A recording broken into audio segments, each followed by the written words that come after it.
What is this? New lighting? What is up, you guys? Do you know what time it is? That is right, it is Q&A number 5. Before we start today, I have to give a brief shout out to audible.com. Yes, audible.com, home to over 250,000 titles. If you haven't heard of it yet, what the heck? And I would like to give a recommendation out to one of Sacagawea the hamster's favorite books, Hamster Princess, Harriet the Invincible. It's quite good. I like listening to it too. And if you use audible.com/Sanders, boop, you get a 30-day free trial. What? Yes, audible.com/Sanders. Now on with the questions. So I was so overwhelmed by how many questions I got from you guys that I actually think I have to break this up into 2 parts. So today is part 1, the Twitter asks. Question number 1, Liv asks, can you show us how high you can sing? By the way, I love you so much. Well, Liv, I love you so much. I actually don't know how high I can sing, so let's try this together, shall we? This is gonna be scary.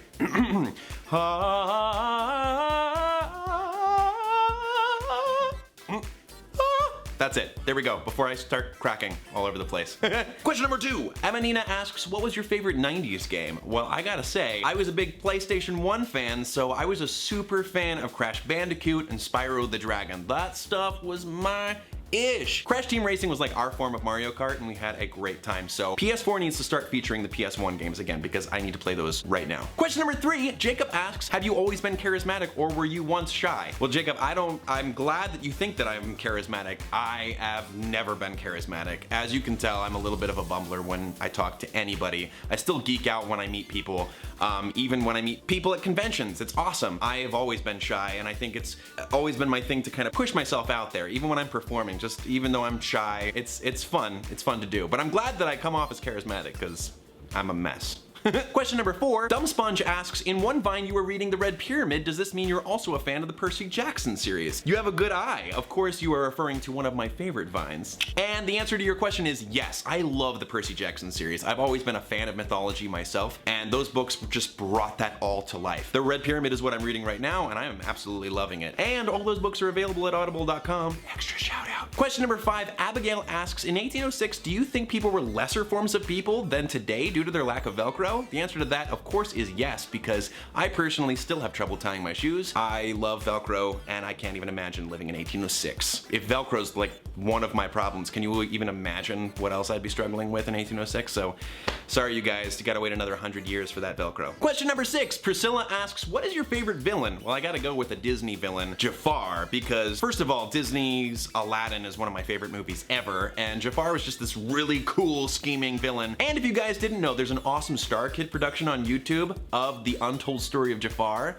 called Twisted. Definitely check it out if you're of age. It's Aladdin mixed with Wicked. I mean, you can't get much better than that. Question number 7, Mike asks, if you had a Pokemon gym, what would it be like and what type would you use? Well, I would definitely have to go with a whole bouncy castle gym because I just think that would be like the most fun ever. And probably the type I would use would be all Pokemon that sing. I would just throw a Jigglypuff out there. They would put all of your enemies to sleep and then you guys can't fight. Are there any singing trainers out there? I don't know, but I'm gonna claim that still. Question number 8, Pasta Liver asks, what is your favorite ice cream? Well, it is definitely not Pasta Liver. I'm not going at that. It would probably be cookies and cream because I live for that moment when you're like eating the cookies and cream and there's that huge chunk of Oreo. Like that's, you can't, Question number 9, Silence Murphy asks, do you support the LGBTQ plus community? And the answer to that is a big heck yes, because I absolutely love that community. I think that they need a lot more representation in traditional media, and one of the best blessings that I have been granted has been a platform where I can at least do my part in bringing representation. So I love having Vines that feature the LGBTQ plus community because I love all of you guys so much, and I just appreciate all the support I've been given from that community. I want to support you guys back. Question number 10, Steam Wing asks, how do you make your Vines at school? This is a question I get a lot, and I don't know if I've properly answered this. How I do it is I go to drama teachers, and they actually love making these Vines with these kids because what better way to tell a story than to have 6 seconds to actually make something and give these kids almost like an extracurricular activity. I just work with them on when they are rehearsing after school. Do they have any free time? If they say yes, we get the whole bunch of kids together and we have a lot of fun. Like the best reward is at the end of the day, all these kids have had a lot of fun making these Vines, and it just makes me super happy to actually make that happen for them. Question number 11, 21 Fandoms asks, how do you come up with your vines and when do you know that they're funny? Well, when I'm first coming up with the ideas, I usually try to go for something that I think might relate to people and expanding from there. Some Vine ideas are like extra silly. They come to me when I'm in the shower or when I'm driving or when I'm running, and I just think, that's